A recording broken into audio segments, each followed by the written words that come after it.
Is this the best dash cam on the market? Let's have a look.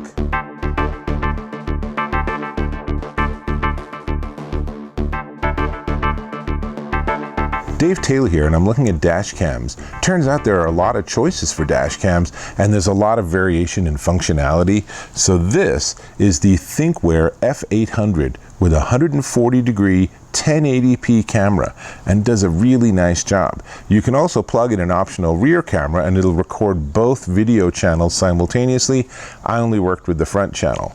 Now, one of the things to notice with this is that there's no display, so it uses a voice feedback system. Here's what it says when you start the car up.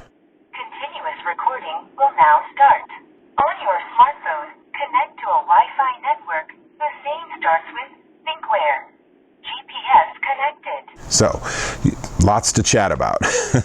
It works with a Wi-Fi connection on your phone, and it takes a little bit of putzing around to get it to work properly, but you can do it, and it does work pretty well. So the first thing you then want to do is align your camera by using your phone as the display, as I've done here.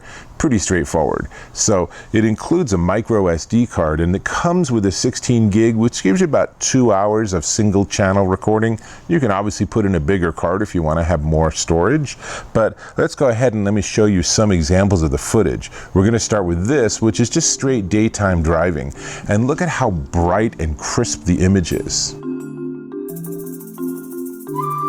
Where the F800 really shines, however, is nighttime driving. And check out this nighttime driving snippet. Now, a free download off the Thinkware site is something called Dash Cam Viewer, and it's Mac or PC. It's kind of a PC design, not the most glorious looking of pieces of software, but it does let you actually view your video, and it has built-in GPS data. So as you can see in this example, it's actually showing me on a map where I am, even as I'm driving. And you notice all the little lines just below the video viewer? That shows you X, Y, and Z differentiation or something like that. And what it basically shows you is the terrain. So if you saw on FlightAware, you can see turbulence on a plane flight. This is sort of the equivalent. You can see I was on a kind of bumpy road here. So the optional rear camera will run you an additional 99 bucks, and there's a lot of wiring involved. You can see here it comes with a, obviously a lighter adapter and then a really long wire, which you can just have the camera mounted on the center of your windshield, and then you can just have the wire sitting down. But if you really want it to look nice, you're going to probably end up with a professional or semi-pro install, because you're going to want to run it all the way around the edge of your windshield. So that can get a little complicated. Same with the rear camera. That's a lot of wire to have running through your vehicle, but it's solvable. Now, back to this unit. It has an adhesive mount that you use on the windshield, and that's all it has. I really wish it included a suction cup mount, but Thinkware doesn't do that. In fact, for the F800, that's not even an option from the company, which was a little surprising to me.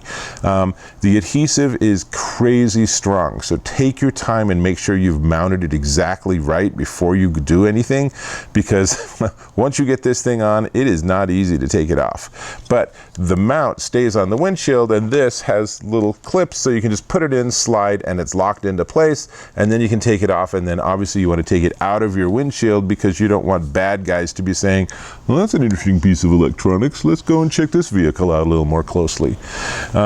On the device itself, because it has that Wi-Fi control system, and all the settings and everything are not only accessible in the app on your smartphone, but when you're using Dash Cam Viewer, you could actually change the settings too. I thought that was pretty cool, because the settings are all saved in a data file on the SD card. So that's very convenient. Sorry, micro SD card.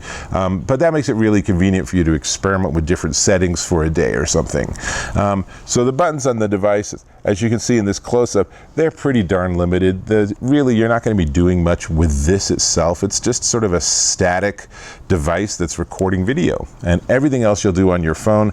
I found it a lot more convenient to actually pop the card out, put it in the SD card adapter included, and then put that in my computer, and then use the dash cam viewer to go through all my footage.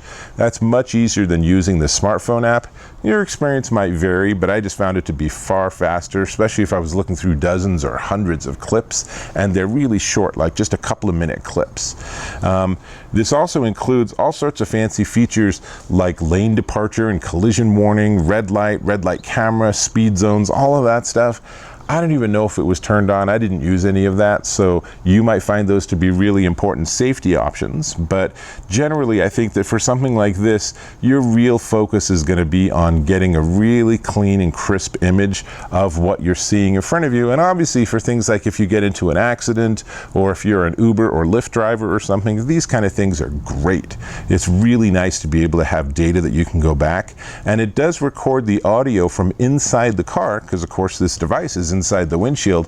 So you'll notice in all of the clips I showed you, I didn't have any audio, because frankly, it's just the car radio or an audio book or me talking to someone in the vehicle. So in all of those cases, for my usage, that's not important. For you, that might be also additionally valuable information. So that's really all I have. I'm really curious. Tell me, do you use a dash cam, and what do you find valuable about it? Go ahead and leave a comment. And while you're actually interacting, then go ahead, if you don't mind, click on that subscribe. Really appreciate that. And why not? Give me a thumbs up if you think this was valuable. Appreciate that too. So, only thing left to talk about is the price, and I gotta say, this is kind of on the spendy end of dash cams. There are some really interesting options at the low end, but this Thinkware F800 140 degree 1080p camera will set you back $327.99 at Amazon.com.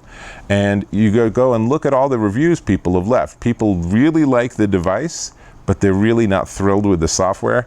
I had no problems with any of the software on the smartphone or on the computer, so your experience may vary, but I'm a big fan. I think Thinkware makes some of the very best dash cams in the market, and the F800, particularly with its excellent night imagery, does a really good job. So, this is Dave Taylor. I'm getting back in my car, because I'll catch you in my next video.